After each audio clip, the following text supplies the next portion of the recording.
السلام علیکم ناظرین، پروگرام اسلامک فائنانسنگ کے ساتھ آپ کا میزبان مظفر اعجاز حاضر ہے۔ ناظرین، یہ اسلامک فائنانسنگ کا پروگرام شکیل خان آپ کے میزبان ہیں۔ آج بوجہ علالت وہ موجود نہیں، لیکن اس پروگرام کے مہمان بیرون ملک سے آئے ہوئے ہیں، اس لیے ہم نے اس پروگرام کو ریکارڈ کرنا مناسب سمجھا۔ اس پروگرام کے میزبان ہمارے اس ملک کے جو موجودہ حالات ہیں، اسی مناسبت سے ہم نے آج کا موضوع بھی چنا ہے۔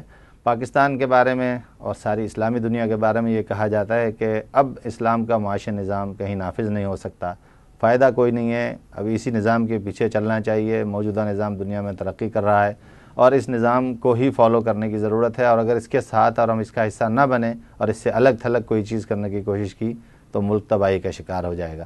اسی سلسلے میں ہم نے دعوت دی ہے محمد اشرف صاحب کو۔ محمد اشرف چارٹرڈ اکاؤنٹنٹ ہیں، چارٹرڈ سرٹیفائیڈ اکاؤنٹنٹ ہیں، اور یہ اس وقت ریاض میں خدمات انجام دے رہے ہیں۔ یہ کراچی چیمبر آف کامرس کے اعزازی ٹیکس ایڈوائزر بھی ہیں، مختلف جریدوں میں، دی نیوز میں، ڈان میں، بزنس ریکارڈر میں اور ملائیشیا کے جریدے میں بھی ان کے آرٹیکلز شائع ہوتے رہتے ہیں۔ اشرف صاحب ہمارے پروگرام میں خوش آمدید۔ ہمارے ناظرین اور ہم لوگ گفتگو کرتے ہیں نجی مجلسوں میں، تاجر بھی، مختلف لوگ بیٹھے یہی بات کر رہے ہوتے ہیں کہ اس ملک کا بنے گا کیا۔ اسلامی جمہوریہ پاکستان اسلام کے نام پر وجود میں آیا، اسلام کی باتیں ہوتی ہیں، جو بھی آتا ہے شروع کرتا ہے۔ جو لوگ MNA بنتے ہیں، اسمبلی کے اندر آتے ہیں، وہ بھی اللہ اور اس کے رسول کے حاکمیت کی قسم کھاتے ہیں اور اس کے اوپر حلف اٹھانے کے بعد پھر کام شروع کرتے ہیں، لیکن کام بالکل الٹ کرتے ہیں۔ تو ایک بنیادی سوال یہ ہے کہ کیا اسلامی معاشی نظام آج کے دور میں بھی قابل عمل ہے، نافذ کیا جا سکتا ہے، اور پھر کیا جا سکتا ہے تو کس طرح، یعنی کیا وہ اس کے طریقے ہوں گے؟ سب سے پہلے تو شکریہ کہ آپ نے مجھے آج اس کے اوپر اپنے رائے کا اظہار کرنے کا موقع دیا۔ یہ بات میں آپ کو اس طرح سے سمجھانے کی کوشش کروں کہ اگر ہم خود اپنے بارے میں یا اپنے اسلامی معاشی نظام کے بارے میں یہ بتانے کی کوشش کریں کہ یہ اپلیکیبل ہے تو یہ شاید سورج کو چراغ دکھانے کے مترادف ہو۔ آپ کو پتہ ہے آج کے دور میں جو اسلام کا معاشی نظام ہے، جو غیر اسلامی نظام ہے، معاشی نظام ہے، اس کی جو کیفیت ہے اس کو کہتے ہیں ریسیشن۔ بڑا شور و غوغا ہے اس کا کہ ساری دنیا میں ریسیشن ہے۔ اچھا، یہ بات تو ہم کو اشروں سے سنتے آ رہے ہیں، ریسیشن ہے، آج کل ریسیشن ہے۔ تو ریسیشن کے اندر جو ہے وہ غربت اپنے عروج کو جا پہنچتی ہے۔ یعنی آسان اور سہل الفاظ میں اگر سمجھانے کی کوشش کروں تو غربت اپنے عروج کے اوپر ہوتی ہے، اور اس کے علاج کے لیے مجھے جو ہے وہ مائیکل بونر کے جو الفاظ ہیں وہ مستعار لینے پڑتے ہیں۔ مائیکل بونر نے کہا تھا کہ غریبوں کی معیشت، کہنے لگا کہ 13ویں اور 14ویں صدی عیسوی میں غریبوں کی ایک معیشت تھی جو کہ ایک خدا کے بنائے ہوئے اصول کی بنیاد کے اوپر چلی تھی، اور وہیں سے وہ اپنا اثر لیتی تھی۔ اس کا بنیادی اصول یہ تھا کہ جن کے پاس پیسہ ہے ان سے لو زکوٰۃ کی مد میں، اور غریبوں کے اوپر خرچ کرو، اور پیسے کا ارتکاز جو ہے اس کو کم سے کم کرو۔ یعنی انٹرسٹ جو ہے، سود جسے ہم کہتے ہیں، اس کو جو ہے وہ آپ کم سے کم کریں۔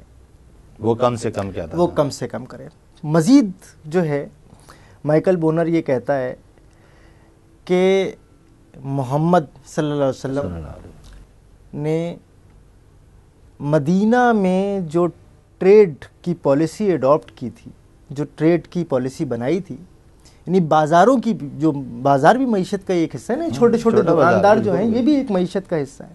اس نے کہا تھا کہ ان کے لیے جو ہے مدینہ کے اندر کوئی پکی دکان بنانے کی اجازت نہیں تھی، بلکہ ٹینٹ لگا کے جو ہے، خیمے گاڑ کے جو ہے وہ دکانیں لگتی تھیں، بازار لگتے تھے، اور ممانعت تھی پکے بازاروں کے اوپر۔ تو مائیکل بونر نے یہ لکھا کہ اس کی وجہ یہ تھی، نہ تو ان خیموں کا کرایہ وصول کیا جاتا تھا، نہ ہی کسی کو مکمل طور پر ایک جگہ الاٹ کی جاتی تھی.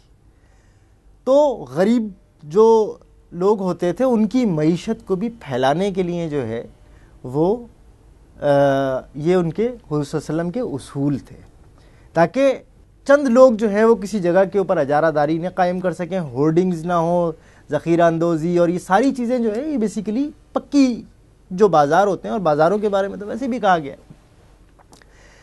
آپ کے سوال کا جو دوسرا حصہ تھا کہ کیا موجودہ دور میں بھی اسلام کا جو نظام ہے, اسلام کا معاشی نظام ہے, وہ اپلیکیبل ہے, نافذ العمل ہے یا نہیں ہے. میں اس دوسرے حصے کی طرف آتا ہوں. آپ نے دو چیزوں کا بڑا اخبارات کے اندر لکھا, کافی پڑھا ہوگا, ٹی وی کے چینل پہ ٹاک شوز کے میں سنا ہوگا. مانیٹری پالیسی ہوتی ہے, ایک فسکل پالیسی ہوتی ہے. سب سے پہلے تو میں ایک چھوٹی سی چیز یہ سمجھا دوں, اس میں بتا دوں آپ کو کہ مانیٹری پالیسی سود کا جو ریٹ ہے اس کو اوپر اور نیچے کرنا اور اسپینڈنگ, یہ بیسیکلی کام ہے مانیٹری پالیسی کا. دوسری جو چیز ہے وہ ہے فسکل پالیسی. فسکل پالیسی جو ہے وہ ٹیکس جو ہے اس کو لگانا, اس کے ریٹس کو اوپر نیچے کرنا, آمد اور خرچ کا نظام. اچھا, یہ جو دو ڈبے ہیں, ان دونوں ڈبوں کو اگر ہم دیکھیں تو یہ اصطلاحیں ہیں موجودہ دور کے معاشی نظام کی. آپ کو سن کے شاید حیرت ہوگی کہ مانیٹری پالیسی کا تو اسلام میں اتنا خاص تصور نہیں ہے, سود اس کے اندر سے بالکل ایلیمینیٹڈ ہے. تو میں کوشش کروں گا کہ اس چیز کو میں وہاں پہ ڈالوں, لیکن جو فسکل پالیسی ہے وہ اصل میں کینز کا ماڈل ہے, اور کینز کا اپنا ماڈل نہیں ہے. یہ اگر آپ ابن خلدون کا مقدمہ پڑھیں گے تو بیسیکلی یہ کینز کا جو کانسیپٹ ہے, آج ویسٹرنرز بھی یہ لکھنے پہ مجبور ہو گئے کہ کینز کا جو فسکل پالیسی کا رول ہے, جو تھیوری ہے, اس کے اندر ڈیفیشنسی, اور ابن خلدون کے مقدمے میں ابن خلدون نے جو لکھا ہے وہ اس کے اندر کوئی ڈیفیشنسی نہیں. اس کو تو وہ یورپینز بھی مانتے ہیں, اس کا اعتراف کرتے ہیں کہ جب نارمنز نے سسلی, روم کو فتح کیا تو ان کے پاس جو نظام آیا اس نظام کو انہوں نے کئی سو سال تک اسی طرح چلایا, اور وہ نظام مسلمانوں کا بنایا ہوا تھا. بالکل, یعنی انہوں نے اعتراف کیا کہ ہاں ہم نے اس نظام کو کئی سو سال تک چلایا ہے, بعد میں ہم نے رفتہ رفتہ چینجز کیے ہیں, اور اس کے بعد وہ خسارہ بھی بھگت رہے ہیں. اس میں ہمارے پاس جو ہے وہ بنیادی جو لٹریچر ہے, بنیادی جو میٹیریل ہے اسلامی نظام معیشت کے حوالے سے, وہ بالکل موجود ہے. مولانا مودودی رحمۃ اللہ علیہ نے بالکل لکھ دیا تھا, اور وہ بات ان کی ایز اٹ از آج بھی اپلیکیبل ہے. وہ کہتے ہیں کہ اسلام جو ہے وہ ایک فری مارکیٹ اکانومی کا کانسیپٹ دیتا ہے.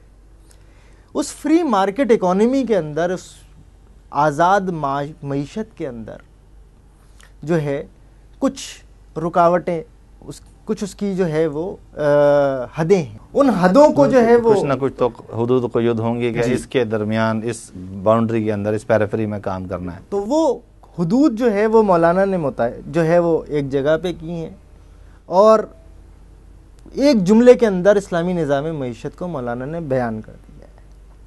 اور مزید اس کی تفصیل جو ہے وہ آج جو ہے وہ تمامی جامعات کے اندر پروفیسر خورشید صاحب کی کتاب پڑھائی جاتی ہے. مولانا کے جتنی بھی چیزیں ہیں خورشید صاحب نے اس کو کمپائل کیا ہے. یہ سب چیزیں تو کتابوں میں تو ہیں جی, لیکن پریکٹیکلی جب کہیں جاتے ہیں تو لوگ کہتے ہیں کہ یہ چلنے والا نہیں ہے.